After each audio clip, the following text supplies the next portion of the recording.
अस्सलाम वालेकुम everyone, welcome back to our YouTube channel. आज का जो टॉपिक ऑफ डिस्कशन है वो एनर्जी मिक्स के ऊपर है कि इंडस्ट्रीज़ में किस तरह की एनर्जी मिक्स से हम अपनी इंडस्ट्रीज़ को चला सकते हैं। तो आप थोड़ा सा एक्सप्लेन करें कि कौन कौन से एनर्जी मिक्स की तरफ हम जा सकते हैं। देखिए हमारे पास 3 से 4 sources primary sources of energy हैं जो कि रिलायबल भी हैं, जिनकी अबंडेंट सप्लाई भी है और जो कि हमें फीसिबल भी पड़ती हैं इन टर्म्स ऑफ कॉस्ट। उसमें नंबर 1 तो हमारे पास ग्रिड की इलेक्ट्रिसिटी मौजूद है। ग्रिड की इलेक्ट्रिसिटी हमें चीप इसलिए पड़ती है क्योंकि उस पर एक मैसिव अमाउंट्स ऑफ इन्वेस्टमेंट हो चुकी है over the past 70 years. Grid की एनर्जी के ऊपर एक बहुत मैसिव स्पेंडिंग की गई है उसकी ट्रांसमिशन लाइंस, उसके डिस्ट्रीब्यूशन और उसकी जनरेशन के ऊपर। तो क्योंकि उस पर इतने पैसे लगा दिए गए हैं पहले से, इसलिए उसकी जो कॉस्ट है at the current point in time वो ठीक है, वो नॉर्मल है। अभी रेट्स रिवाइज़ करें हैं, वो बहुत महंगी करी है compare to previous tariff. Rates बहुत ज़्यादा बढ़े हैं बट स्टिल नॉनदलेस क्योंकि वो मैसिव लेवल पर जनरेशन हो रही है तो उसकी प्राइसेस अभी भी कंपैरेटिवली ठीक है। जो सेकंड आपके पास सोर्स ऑफ एनर्जी है वो अगर हम ग्रिड से हट जाएं और इंडिपेंडेंट पावर प्रोडक्शन की तरफ आएँ कि एज एन इंडस्ट्रियलिस्ट और एज अ होम ओनर और as a commercial entity owner, अगर आप खुद जनरेशन करने का सोचें बिसाइड्स अ ग्रिड से हट के अगर आप अपना सोचें कि मैंने खुद को इलेक्ट्रिसिटी प्रोड्यूस करनी है, तो नंबर 2 पे आपके पास जो ऑप्शन वाइबल रहता है वो रहता है सोलर एनर्जी। इसको ज़रा डिटेल में एक्सप्लेन कर लेते हैं थोड़ी देर बाद। जो तीसरे नंबर पे आपके पास प्रोडक्शन का मैकेनिज़्म आता है वो आता है हाइडल। हाइडल बेस करता है कि आपके पास जो रीजन है आपका, वहाँ पे नदियाँ होनी चाहिए, वहाँ पे वाटर का फ्लो होना चाहिए, वहाँ छोटा मोटा डैम बना के पंचक्की लगा कर आप अपना हाइडल जो पावर प्लांट है वो रन कर सकते हैं। बट अगेन उसमें बहुत सारी कंस्ट्रेंट्स हैं, वो नॉर्मल एरियाज़ में नहीं लग सकता, वो वहीं लग सकता है जहाँ पे पानी की अवेलेबिलिटी हो इन दैट मैकेनिज़्म। उसके बाद आपके पास विंड की टर्बाइंस आ जाती हैं। विंड की टर्बाइंस भी एक फीजिबल मेथड है बट ओनली फॉर लोकेशंस जहाँ पे विंड का सब्सटेंशियल फ्लो हो। वो बहुत थोड़ी सी कॉरिडोर्स है पाकिस्तान में जहाँ पे वो लग सकता है। उसके बाद आपके पास एक ऑप्शन आ जाता है जो कि बायोगैस का ऑप्शन है। तो बायोगैस के प्लांट्स लग सकते हैं, ऑलमोस्ट हर जगह लग सकते हैं जिनका अपना वेस्ट प्रोडक्शन इतनी है, जैसे कि पोल्ट्री फार्म्स हो गए, चिकन फार्म्स हो गए, डेयरी फार्म्स हो गए। इस तरह की जो फैसिलिटीज़ हैं जो कि अपना वेस्ट प्रोडक्ट्स या फिर वेजिटेबल फार्म्स हो गए जहाँ पे वेस्ट प्रोडक्ट्स प्रोड्यूस होती हों, ऑर्गेनिक वेस्ट से आपने प्रोड्यूस करनी है जो इलेक्ट्रिसिटी है। तो जहाँ पे आपका अपना ऑर्गेनिक वेस्ट मौजूद हो वहाँ पे आप बायोगैस की प्रोडक्शन भी कर सकते हैं सब्सटेंशियल अमाउंट्स में। और जहाँ पे आपके पास ऑर्गेनिक वेस्ट मौजूद ना भी हो वहाँ भी आप ऑर्गेनिक वेस्ट को ख़रीद कर at a margin of the price आप ख़रीद कर भी रन कर सकते हैं। वो अगेन फीजिबल पड़ता है, इकोनॉमिकल पड़ता है, कुछ ज़्यादा महंगा नहीं पड़ता। अब हर ऑप्शन के आपके बेनिफिट्स हैं और हर ऑप्शन के थोड़े ड्रॉबैक्स भी हैं। इस पर थोड़ा डिटेल में डिस्कस कर लेते हैं कि हमारे पास जो हमने 4 से 5 ऑप्शन डिस्कस करे हैं, ये these are not the only options but these are the most commercially available options. इसमें आपको सॉल्यूशंस मिल जाएंगे, इसमें आपको डिफरेंट वैरायटीज़ मिल जाएंगी, प्रोडक्ट्स के डिफरेंट साइजेस मिल जाएंगे, छोटे स्केल के प्रोडक्ट्स में मिल जाएंगे, बड़े स्केल के प्रोडक्ट्स में मिल जाएंगे। इंडस्ट्रियल लेवल पे भी आप लगा सकते हैं ये, और आप रेजिडेंशियल लेवल पे, छोटे लेवल पे भी लगा सकते हैं। इसके जो सोल्यूशंस हैं वो मार्केट में रेडिली अवेलेबल हैं। अगर हम सोलर सिस्टम्स की बात कर लें, ग्रिड की बात तो हमने पहले कर ली, ग्रिड तो मौजूद है ही है। ग्रिड में से आप कंज्यूम कर ही सकते हैं बट ग्रिड की आपको पता है पाकिस्तान में रिलायबिलिटी भी कम है और ग्रिड की जो अब कॉस्ट जाती जा रही है फर्नेस ऑयल की बढ़ने की वजह से, furnace oil as a primary source of energy वहाँ पे यूज़ हो रहा है, तो उसकी वजह से जो ग्रिड की इलेक्ट्रिसिटी की कॉस्ट है वो स्काई रॉकेट करती जा रही है। और इन द कमिंग डेज आप देखेंगे एनर्जी प्राइसेस कम नहीं हो रहा है, एनर्जी प्राइसेस बढ़ रहा है, जिसकी वजह से जो ग्रिड की इलेक्ट्रिसिटी की प्राइसेस हैं वो और ऊपर जाएंगी। सेकेंडली पाकिस्तानी ग्रिड अनरिलायबल है, उसमें लोड शेडिंग भी होती है, पावर फेलियर्स भी होते हैं, जिसकी वजह से आप एज अ होम ओनर भी आप पीस ऑफ माइंड में नहीं होते और एज एन इंडस्ट्रियलिस्ट या एज अ कमर्शियल एंटिटी भी आप पीस ऑफ माइंड में नहीं होते क्योंकि आपको कंटिन्यूस सप्लाई नहीं मिल रही होती। तो then again you have to create your own alternative energy uninterruptible sources. तो अगर हम सोलर की तरफ आ जाए तो सोलर में जो नंबर 1 आपको एडवांटेज मिलता है वो ये मिलता है कि you can produce your own electricity at your own place. उसमें आप स्केलेबल सोल्यूशन है, आप 1 किलोवाट से स्टार्ट करके आप 1 मेगावाट तक भी जा सकते हैं और you can even go above that depending on your requirement. अगर आपकी 100 मेगावाट्स की रिक्वायरमेंट तो आप वहाँ भी जा सकते हैं, there is no constraint over there. Systems की जो अवेलेबिलिटी है, सोलर इन्वर्टर्स रेडीली अवेलेबल हैं, सोलर पैनल्स की इतनी अवेलेबिलिटी है, पाकिस्तान में भी अब बहुत क्वांटिटी में अवेलेबल है, you can easily scale up your system depending on your requirement. Plus जो इसकी इंजीनियरिंग फैसिलिटी, जो इंजीनियरिंग बैकअप है और जो इसकी टेक्निकल सपोर्ट है, क्योंकि पाकिस्तान में सोलर सिस्टम्स को भी आए हुए 5 से 6 साल से ज़्यादा हो गए हैं अब, तो पाकिस्तान में भी अब काफ़ी नो हाउ अवेलेबल है, पाकिस्तान में भी आपको काफ़ी इसकी बैकअप मिल जाएगी। प्लस आपको इसकी आफ्टर सेल्स भी मिल जाएंगी। अगर आप डिपेंड करते हैं, आप ऐसी प्रोडक्ट लेते हैं कि जो प्रॉपर डीलर नेटवर्क के थ्रू अगर आप लेते हैं, जिनके पास ऑथराइज्ड जो डीलर्स हैं उन प्रोडक्ट्स के, तो आपको थ्रू देम आपको इसकी आफ्टर सेल्स और वारंटी जो क्लेम के प्रोसीजर है वो भी मिल जाएंगे।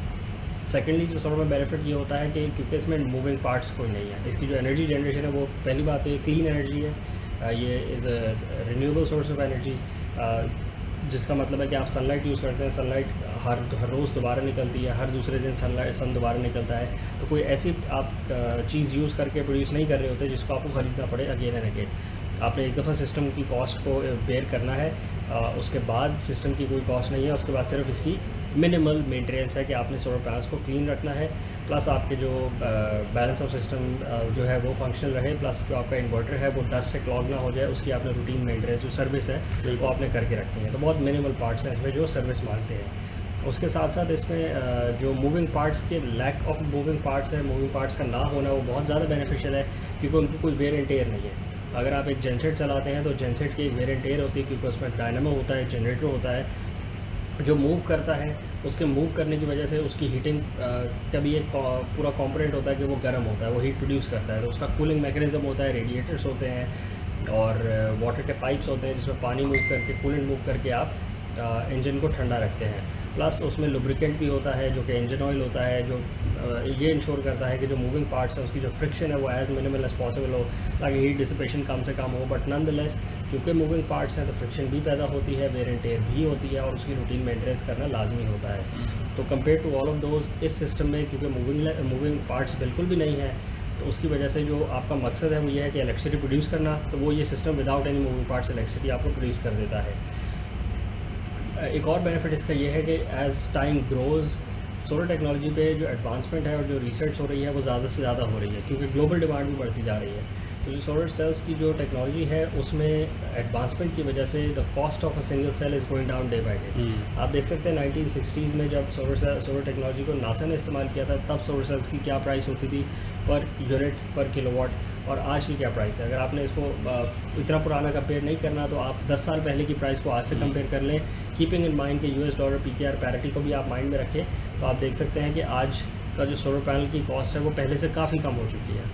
एडिशनली टेक्नोलॉजी के एडवांसमेंट की वजह से जो स्क्वायर फुटेज का रेशो होता है कि पर स्क्वायर फीट आप कितनी सोलर इरेडिएशन को कन्वर्ट कर सकते हैं सनलाइट में, वो भी बढ़ती जा रही है।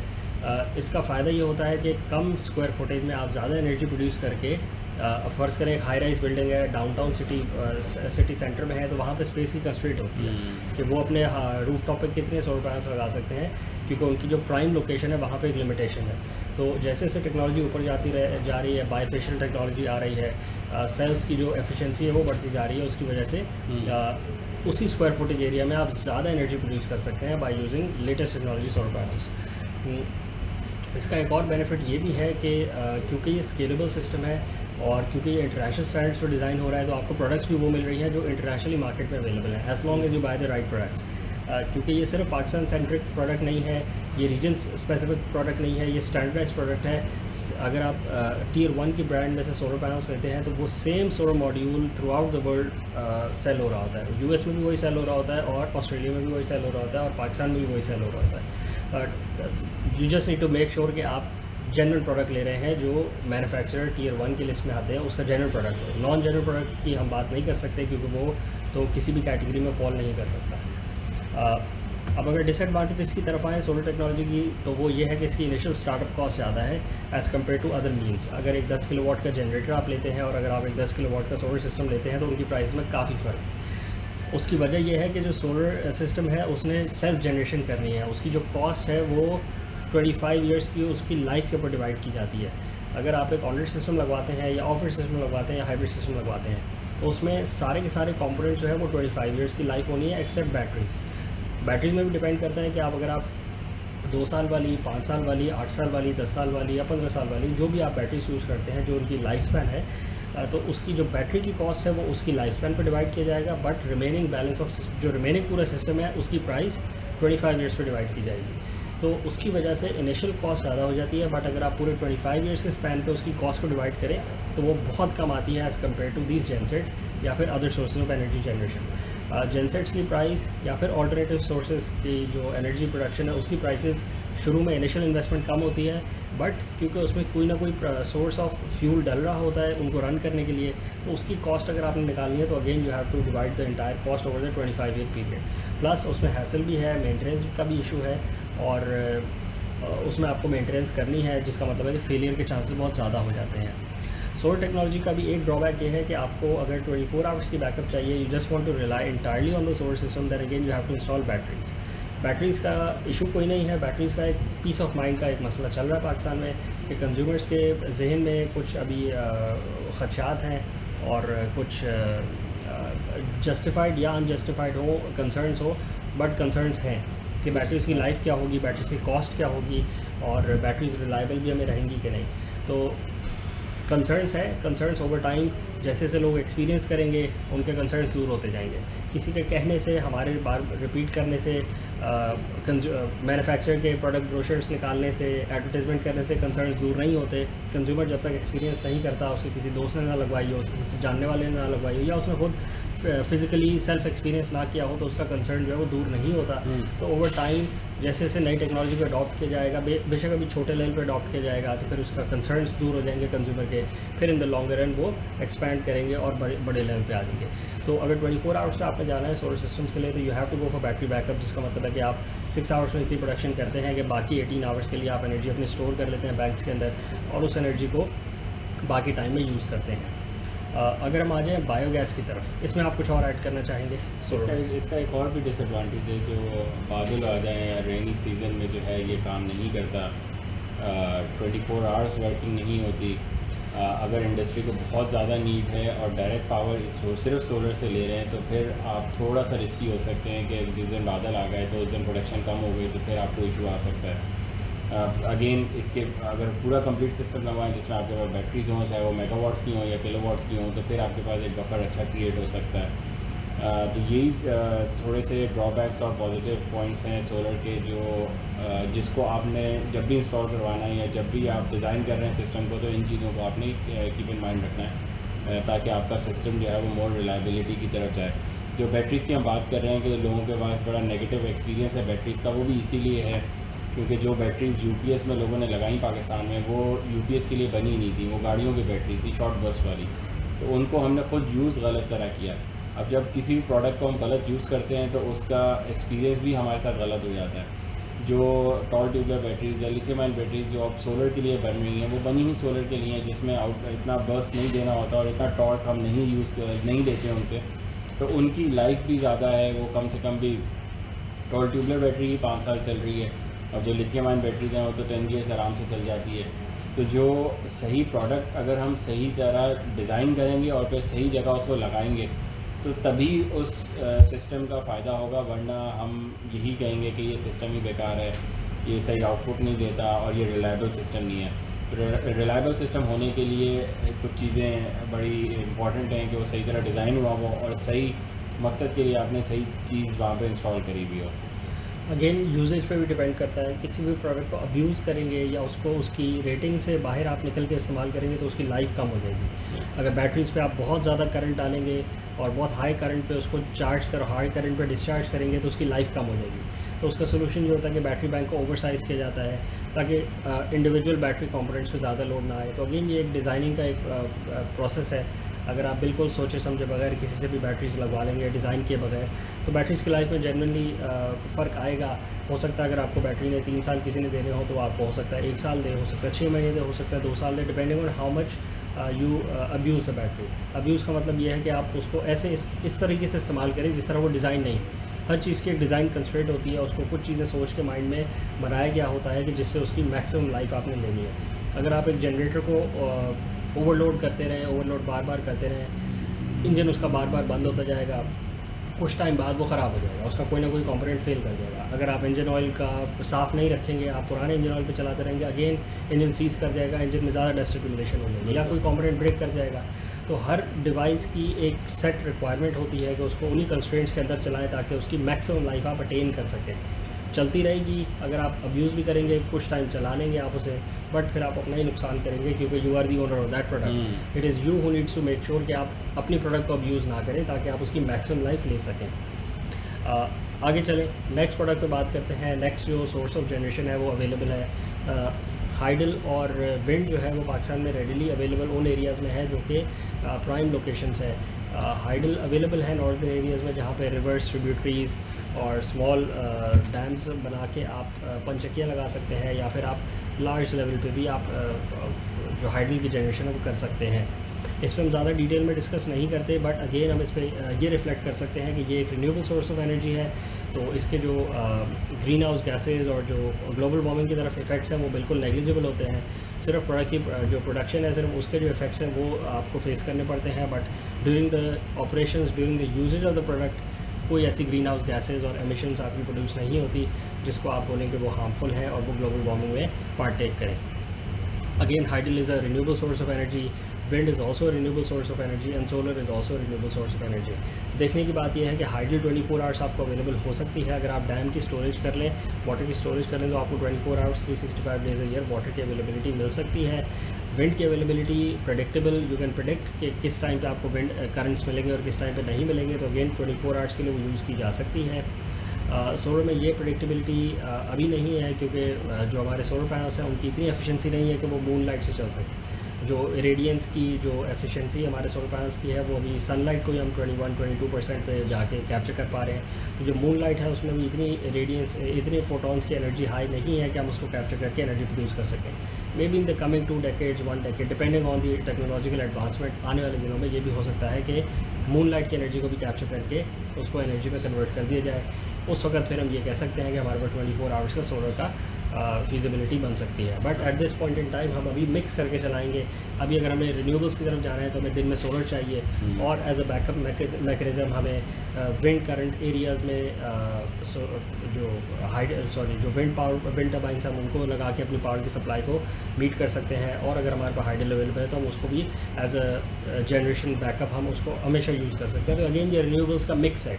You cannot entirely rely on one source if you are talking about energy independence. तो आपको मल्टीपल अगर अवेलेबल है आपके पास, it's always better to use more than one source, जो कि ऑल रिन्यूएबल हो और अग्रीएबल हो और अफोर्डेबल भी हो, इकोनॉमिकल भी। अगर हम बायोगैस की तरफ जाएँ तो biogas is not a renewable source of energy. Biogas is a renewable source of energy, but वो ग्लोबल वार्मिंग की तरफ पार्टेक करती है। वो ग्लोबल वार्मिंग में आपका फैसिलिटेट करती है ग्लोबल वार्मिंग के प्रोसेस को। उसकी वजह यह है कि जो आपका बायोगैस का जो मैकेनिज़्म है उसमें आप मीथेन गैस प्राइमरीली प्रोड्यूस करते हैं। तो you use that as a fuel to run your turbines and your generators. तो वो एक गैस सोर्स है, आप गैस प्रोड्यूस करते हैं, आप अपना वेस्ट, ऑर्गेनिक वेस्ट लेते हैं, उसको डिकम्पोज करवाते हैं, उसकी डिकम्पोजिशन के प्रोसेस में आपकी नेचुरल गैस की प्रोडक्शन होती है, जो जिसको आप बायोगैस कहते हैं। उस बायोगैस को आप यूज़ करते हैं अपने जनरेटर्स को रन करने के लिए। अगेन प्रॉब्लम यह है कि जो जनरेटर्स का प्रोसेस है वो कंबशन प्रोसेस है। उसमें आप किसी भी फ्यूल को बर्न करते हैं तो आप carbon dioxide, carbon monoxide small quantities में प्रोड्यूस करते हैं। तो अगेन अगर आप बायोगैस को वैसे लेट लूज़ कर दें तो वो again is a green house gas. अगर आप उसको बर्न करके कंबस्ट करके एनर्जी प्रोड्यूस करते हैं, इलेक्ट्रिकल एनर्जी, तो जो उसका बाय प्रोडक्ट है वो कार्बन डाइऑक्साइड है। Carbon dioxide again is a green house gas. तो nonetheless always it's a renewable source of energy कि आपने ऑर्गेनिक मैटर को डिकम्पोज करके प्रोड्यूस करी एनर्जी। तो आपको फ़ायदा तो हुआ कि आपने किसी बाहर के मुल्क से कोई प्रोडक्ट ऐसी इंपोर्ट नहीं करी, या आपने अपने ऊपर डॉलर का डेट नहीं चढ़ा लिया। तो it's always better than imported fuel. But क्योंकि ग्रीन हाउस गैस है तो इसके भी हार्मफुल इफ़ेक्ट्स हैं as compared to renewable source of energy, जिसमें सोलर, विंड और हाइडल आ जाता है। तो सोलर, विंड और hydel are cleaner as compared to biogas in terms of the product outputs, जो कि प्रोड्यूस किया जाता है, बाय प्रोडक्ट प्रोड्यूस की जाती है उस प्रोसेस के अंदर जिसमें आप जनरेशन करते हैं। अगेन बायोगैस का एक और डिसएडवांटेज भी ये है कि उसका जो एनर्जी कंटेंट है वो काफ़ी लो है। इट्स रफली 1/3 ऑफ LPG। तो एनर्जी कंटेंट कम होने की वजह से जो उसकी डेंसिटी है वो एनर्जी डेंसिटी जो है वो कम हो जाती है, जिसका मतलब है कि अगर एक कंटेनर में अगर आप सेफली लेट्स से अगर आप एक आप गैस सिलेंडर लेते हैं और उसमें आप सेफली नेचुरल गैस फिल कर देते हैं और इक्विवेलेंट कंटेनर के अंदर आप सेफली LPG को भी स्टोर कर देते हैं, तो जो एनर्जी कंटेंट आता है LPG के सिलेंडर में वो बहुत ज़्यादा होता है as compared to natural gas, biogas जो है। तो उसका मकसद ये है कि अगर आप स्टोरेज कैपेसिटी में जाएंगे, ट्रांसपोर्टेशन कैपेसिटी में जाएंगे, तो एलपीजी की एनर्जी क्वांटिटी ज़्यादा है तो उसकी ट्रांसपोर्टेशन कॉस्ट भी कम आएगी, उसकी एनर्जी वैल्यू भी ज़्यादा आएगी, तो it's more suitable. But LPG हम प्राइमरीली इंपोर्ट करते हैं बाहर से, तो एलपीजी की जो कॉस्ट है वो वेरिएबल रहती है depending on the international market prices, या डिपेंडिंग ऑन अगर स्पॉट परचेज करें तो स्पॉट प्राइसेस में मिलती है, अगर लॉन्ग टर्म कॉन्ट्रैक्ट पे करें तो भी इंपोर्ट करते हैं, तो अगेन हैव टू पे इट इन डॉलर्स। जबकि बायोगैस की अगर हम प्रोडक्शन करते हैं मैसिव लेवल पे, तो वो हम अपने एंड पे कर रहे होंगे, लोकली प्रोड्यूस कर रहे होंगे, अपने वेल्स में स्टोर कर रहे होंगे, अपने कंटेनर्स में मूव कर रहे होंगे, लोकली कर रहे होंगे। बेशक उसका एनर्जी कंटेंट कम है और उसकी जो ट्रांसपोर्टेशन की कॉस्ट है वो भी रिलेटिवली हायर है, बट वो सब कुछ लोकली प्रोड्यूस और लोकली सोर्स और लोकली स्पेंड हो रहा होगा। एक और फ़ायदा ये है, एक और डिसएडवांटेज ये है एलपीजी का, बायोगैस का, कि बायोगैस प्रोडक्शन के लिए आपको वेस्ट प्रोडक्ट की ज़रूरत है। तो वेस्ट प्रोडक्ट को आपको इंश्योर करना है कि आपके पास एक continuous supply of waste product हो।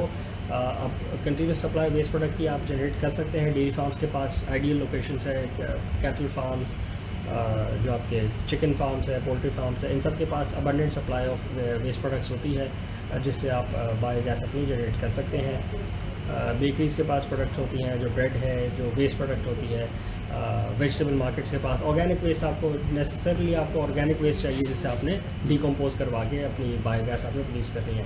तो ऑर्गेनिक वेस्ट अबंडेंटली अवेलेबल तो हो जाता है, तो उसकी सोर्सिंग और फिर उसकी कलेक्शन और फिर उसकी डंपिंग और फिर उसकी मैनेजमेंट, तो again it's a task, but you can again produce electricity. एक और प्रॉब्लम इसमें यह है कि क्योंकि आपने गैस प्रोड्यूस करके जेनसेट रन करे हैं, तो जेनसेट की मेंटेनेंस आपके ऊपर फिर आएगी, क्योंकि जनरेटर्स अगेन मूविंग कंपोनेंट्स हैं, मूविंग पार्ट्स हैं, तो उसकी मेंटेनेंस भी आपको इस पूरे के पूरे अपनी कैलकुलेशन में इन्वॉल्व करनी पड़ेगी कि आपने जनरेटर रन करे हैं, उनकी मेंटेनेंस कब होएगी, कितने टाइम पे होएगी, उसकी क्या कॉस्ट आएगी, और अगर ब्रेक डाउन हो जाता है तो आपकी जो कंटिन्यूस एनर्जी की सप्लाई है उसमें डिस्ट्रप्शन आ सकती है, जिसके लिए आपको बैकअप जनरेटर्स रखने पड़ेंगे अपनी कंटिन्यूस सप्लाई को मेनटेन करने के लिए। ये 4 से 5 मेजर सोर्सेज ऑफ एनर्जी हैं जो कि अभी करंटली इंडस्ट्री में यूटिलाइज़ हो रहे हैं। बायोगैस भी अबंडेंटली यूज़ हो रहा है, थोड़े लेवल पे यूज़ हो रहा है, कुछ लोगों को समझ आता है, कुछ लोगों को समझ नहीं आता। सोलर सेल्स हैं, सोलर पैनल्स हैं, वो भी अबंडेंटली यूज़ हो रहे हैं। अब पाकिस्तान में काफ़ी इंडस्ट्री ने लगवा लिए हैं। रेजिडेंशियल लेवल पे अभी भी कमी है, कमर्शियल लेवल पे भी कमी है, इंडस्ट्रियल लेवल पे भी कमी है, but nonetheless people are venturing into it and people are exploring these opportunities. Total 27,000 consumers हैं इस टाइम बिल्कुल, पाकिस्तान के नेपरा के स्टेटिस्टिक्स के मुताबिक जो नेट मीटरिंग के कंज्यूमर्स हैं, ग्रिड के साथ जो कनेक्टेड हैं, जो सेल करते हैं ग्रिड को, वो 27,000 के रफली करीब वो एक्सपोर्ट यूनिट्स हैं जिन्होंने लाइसेंस लिया हुआ हो। अब उसमें वेरिएबल कैपेसिटी के हैं, बड़े भी हैं, छोटे भी हैं, बट नॉनदलेस 463 मेगावाट्स। बिल्कुल, तो वो बहुत छोटा नंबर है अभी पाकिस्तान का in terms of solar energy, क्योंकि सोलर एनर्जी की आपको पता है कि प्रोडक्शन आसान है, नो मूविंग पार्ट्स हैं, वन टाइम इनिशियल इन्वेस्टमेंट थोड़ी ज़्यादा है, but in the long run आपको बेनिफिशियल इसलिए है क्योंकि पाकिस्तान में अबंडेंट सोलर इरेडियंस है, सनलाइट अवेलेबल है, अबंडेंट उसमें अवेलेबल है क्वान्टिटीज़ में, तो we can always use that to enhance our grid electricity और to replace it all together if we go for micro grids. और बेनिफिट इसमें कुछ और ऐड करेंगे आप इस प्लांट की थोड़ी सी वो दे दें, डिटेल दे दें, क्या है ये? और ये हॉस्पिटल है और साथ में इनका घर है। इनका बिल रफली आज से 2 साल पहले तकरीबन 3,000 यूनिट के करीब था, क्योंकि रफली आपके 1.5 लाख रुपए का बिल बनता है। तो यहाँ पे अब 65 से 70 किलोवाट जो है वो इंस्टॉलेशन हुई हुई है, जिसमें आप ये देख सकते हैं कि ये वाले पैनल जो हैं ये 10 किलोवाट के ऑन ग्रिड सिस्टम के हैं, ये 650 वाट के पैनल्स हैं, ये 15 किलोवाट HLE हाइब्रिड सिस्टम के लगे हुए हैं, और ये एक HLE 9 किलोवाट के लगा हुआ है जो नेट मीटरिंग कर रहे हैं, और ये इनका ऑफिस है जो 5 किलोवाट के ऑफ ग्रिड सिस्टम एक लगा हुआ है, और इसी तरह तकरीबन 35 किलोवाट के दूसरे रूफ़ के ऊपर है। तो एक कंप्लीट बड़ा डिफरेंट सा इंस्टॉलेशन है और बड़ी डिफरेंट सी पैकेज इंस्टॉलेशन डिज़ाइन हुआ है, क्योंकि इन्होंने बड़ा स्लो करके लगवाया है। तो सिर्फ इनको फ़ायदा ये हुआ है कि इनके पास हर तरह के सिस्टम्स हैं, ऑफ ग्रिड सिस्टम भी लगे हुए हैं, ऑन ग्रिड सिस्टम भी लगा हुआ है, हाइब्रिड सिस्टम भी लगा हुआ है। तो कंप्लीट सोल्यूशन है इनके पास, जिसमें ये नेट मीटरिंग भी कर रहे हैं, अपने बिल भी कम कर रहे हैं। सेकेंडली ये कि लाइट जाने की सूरत में इनके पास प्रॉपर बैकअप्स हैं बैटरीज़ के, जिसकी वजह से तकरीबन पिछले 2 सालों में इनको जनरेटर चलाना नहीं पड़ा। वहाँ से बहुत कॉस्ट सेविंग हुई है एटलीस्ट कमर्शियल एंटिटी में, जहाँ पे आप लाइट जाए तो आपको फ़ौरन जनरेटर ऑन करना पड़ता है, पर यहाँ पे इनको बिल्कुल भी जनरेटर ऑन नहीं करना पड़ा और प्रॉपर बैकअप के साथ इनको सारी चीज़ें मिली हैं। तो अगर सिस्टम सही से डिज़ाइन हुआ हो according to the needs of the customer, तो उस फिर कस्टमर के लिए काफ़ी फ़ायदा हो जाता है और काफ़ी चीज़ें उसकी सॉर्ट आउट हो जाती हैं इन टर्म्स ऑफ एनर्जी मैनेजमेंट। अच्छा, एक दफ़ा लगवाना ही काम नहीं है, फिर उसको मैनेज करना भी एक काम है कि आपकी सोलर पैनल्स जो हैं वो क्लीनिंग किस तरह हो रही है, सही से हो भी रही है या नहीं हो रही। सेकेंडली ये कि जो हाइब्रिड सिस्टम्स हैं उन पे ठीक से लोड डला हुआ है कि नहीं। देखें, ऑन ग्रिड सिस्टम तो ये कर रहा होता है कि आप जो भी बकाया एक्स्ट्रा बिजली है वो आपकी इलेक्ट्रिक को या जो वापडा को भेज देगा। और जो हाइब्रिड सिस्टम है उसमें जो आपका जो नॉर्मल लोड है उसमें आप लोड बेसिकली सारा कनेक्ट कर रहे होते हैं, तो कहीं लोड आपका जो है वो ओवरलोड ना हो जाए। इन्वर्टर आपने ज़्यादा एसीज़ ऑन कर दिए हैं और साथ में कार चार्जिंग भी हो रही है, तो आपका इन्वर्टर जो है ओवरलोड ना हो जाए। ऑन दी अदर हैंड जो आपके ऑफ ग्रिड सिस्टम है कहीं वो फारिग ना पड़े हुए हों कि वो बिल्कुल ही 1 किलोवाट 2 किलोवाट का लोड उसके ऊपर और बकाया 3 किलोवाट आप वेस्ट कर रहे हो। तो आपको बड़ा एफिशिएंटली मैनेज करना है। फिर आपने साथ में अपनी बैटरीज़ की साइकिल भी निकालनी है कि एटलीस्ट शाम को 5 बजे अगर सोलर ख़त्म हो रहा है तो 8-9 बजे तक मैं बैटरीज़ की साइकिल भी एक दफ़ा ड्रेन कर लूँ। अच्छा, फुल ड्रेन ना करें, 46 वोल्ट तक ले आएँ उसे। 54 फुल होती है, 52 फुल होती है। 54। 54 से 46 वोल्ट तक ले आएँ, उसके बाद ये मिनिमम जाती है 41 से 42 वोल्ट तक। तो बकाया हमारे पास फिर रह जाते हैं 5 वोल्ट जो लाइट जाने की सूरत में, लोड शेडिंग की सूरत में हमारे पास बच जाते हैं। तो इस तरह हमारे पास एक बड़ा कंप्लीट सिस्टम बन जाता है कि हम दिन में सोलर पे हैं, शाम में हम बैटरीज़ भी यूज़ कर रहे हैं और हमारे पास अभी बैकअप के लिए भी बैटरीज़ मौजूद हैं जो हमें लोड शेडिंग के वक्त काम करेंगी। तो ऑफ पीक यूनिट्स भी हमारे कम हो गए, ऑन पीक यूनिट्स भी कम हो गए और बड़ा एक एफिशिएंटली हम जो है बिल को कम कर लेते हैं, बजाय इसके कि हम सिर्फ एक 100 किलोवाट का ऑन ग्रिड सिस्टम लगा दें और लाइट जाने की सूरत में क्लाइंट जो है वो जनरेटर की तरफ भागे और जनरेटर ऑन करे। तो उससे कहीं कॉम्प्लिकेटेड सिस्टम है, इसकी मेंटेनेंस ज़्यादा है पर इसकी एफिशिएंसी भी ज़्यादा है और इसकी आरओआई भी बहुत जल्दी है और इसके मज़े भी अपने ही हैं। बाकी एनर्जी इंडिपेंडेंस की तरफ जाना है आपने, you want to go as an energy independent user, तो उसमें आपको एक ही ऑप्शन है कि you have to go for an off grid और एन हाइब्रिड सिस्टम। क्योंकि जो ऑन ग्रिड सिस्टम है वो आप इंडिपेंडेंट नहीं होते, वो आप अगेन मोर डिपेंडेंट हो जाते हैं ऑन द ग्रिड। पहले आप ग्रिड से कंज्यूम करते थे, अब आप ग्रिड को सेल भी करते हैं, तो आपने अपना dependence on the grid double कर दिया। और आपने ग्रिड को डिसएडवांटेज इस तरह भी किया है कि आपने ड्यूरिंग दैट टाइम आपने एनर्जी सेल कर दी है ग्रिड को, जब हो सकता है ग्रिड को ज़रूरत ना हो। ड्यूरिंग द डे आप एनर्जी प्रोड्यूस करके ग्रिड को दे रहे हो, बट ग्रिड ने भी सफिशेंट पावर सोर्सेज के थ्रू इतनी एनर्जी जनरेट कर रहा हो कि वो अपने डिमांड्स को मीट कर सके। लेकिन क्योंकि आपका ग्रिड के साथ एक कनेक्शन है, अब एक अग्रीमेंट हुआ हुआ है, तो उसमें आप भी ग्रिड को सेल कर रहे होंगे, ग्रिड खुद भी प्रोड्यूस कर रही होंगे। ग्रिड को अगर फ़र्ज़ करें आपकी इलेक्ट्रिसिटी की ज़रूरत ना हो, तो grid is still bound to pay you for the electricity that you sell to it. तो इसमें ग्रिड भी डिसएडवांटेज हो जाती है, आप भी डिसएडवांटेज हो जाते हैं। फिर क्या होता है कि ओवर पीरियड ऑफ टाइम जब ग्रिड ये बात देखती है कि हमें डिसएडवांटेज हो रहा है सोलर कंज्यूमर्स की तरफ से, तो फिर वो अपने टैरिफ को गिरा देती है, जो नेट मीटर का टैरिफ है, जो कि अभी नेपरा कर रही है। इसमें ये बात नहीं है कि ग्रिड को भी ज़रूरत नहीं है, बट ये बात तो है कि ग्रिड को जब भी सेल कर रहे हैं, ज़रूरी नहीं है कि ग्रिड को तब रिक्वायरमेंट हो भी कि ना हो। अभी जो ग्रिड का मैकेनिज्म है वो ये है कि ग्रिड रिलायबल नहीं है। ग्रिड ड्यूरिंग द डे भी लोड शेडिंग करती है, जब सोलर की प्रोडक्शन आवर्स होते हैं तब भी ग्रिड में लोड शेडिंग हो रही होती है। बट स्टिल, क्योंकि इसका मतलब है कि ग्रिड अभी सेल्फ सफिशिएंट नहीं हुई इवन ड्यूरिंग द डे। रात की बात तो अभी छोड़ देते हैं, ड्यूरिंग द डे भी ग्रिड के पास अभी इतनी जनरेशन नहीं है या इतनी रिलायबिलिटी नहीं है कि वो सोलर कंज्यूमर्स के बगैर बोले कि we don't need any solar consumers, any solar producers.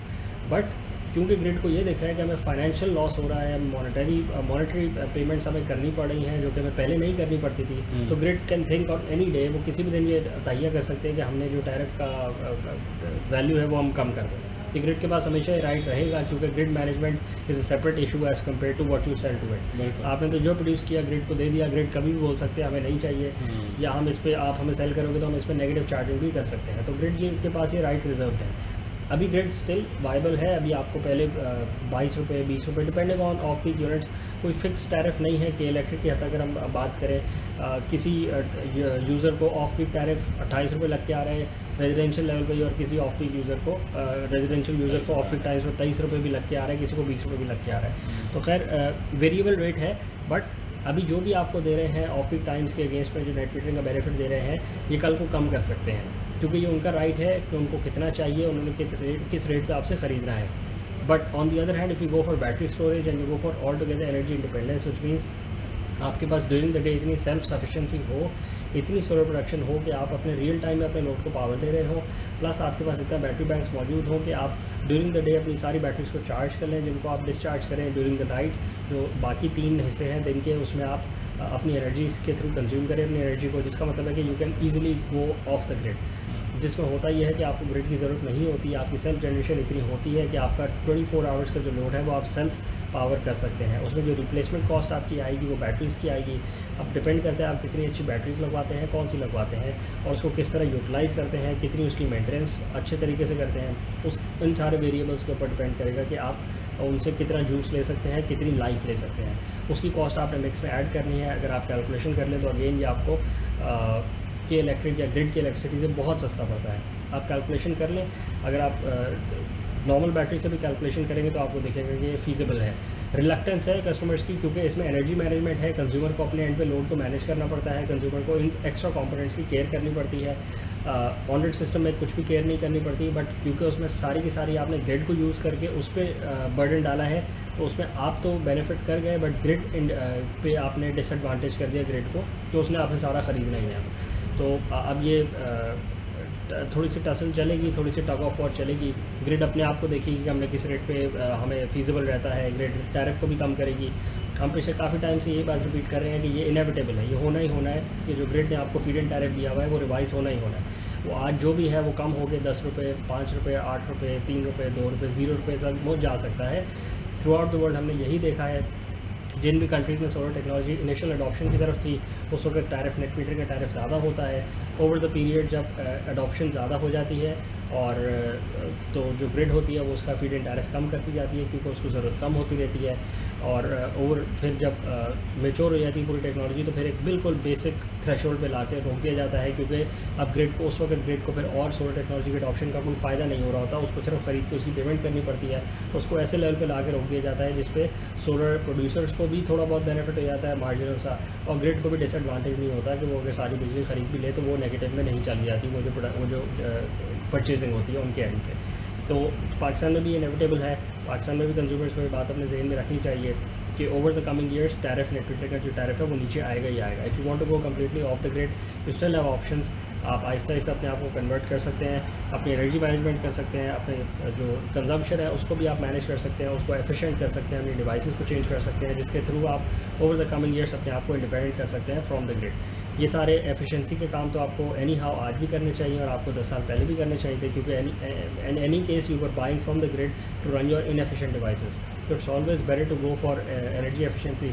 इसको हम आने वाले दिनों में डिटेल में भी डिस्कस करेंगे कि energy efficiency is not only talking about your devices. पहले तो हम ये डिस्कस करेंगे कि एनर्जी मैनेजमेंट होती क्या है और उसमें कौन कौन से 10 से 12 पहलू हैं जिनको आपने नज़र में रखना है, which are not only active energy management devices, but जिसमें पैसिव मेथड्स के थ्रू भी आप अपनी एनर्जी की कंजम्पशन को कम कर सकते हैं by using smart designs, technologically advanced designs और टेक्नोलॉजिकली एडवांस्ड मैकेनिज़म्स। ज़रूरी नहीं है कि सिर्फ दीवारों की बात करी जाए, एसीज़ की बात करी जाए, लाइट्स फैंस की बात करी जाए, और बहुत सारे मैकेनिज़म्स होते हैं जिसके थ्रू आप एनर्जी की जो कंजम्पशन है उसको मिनिमाइज़ कर सकते हैं, बट अपनी एफिशिएंसी और अपने आउटपुट को वहीं मेंटेन कर सकते हैं जहाँ पे आज होगा। तो इसको आने वाले दिनों में इंशाल्लाह इन डिटेल डिस्कस करेंगे। बिल्कुल।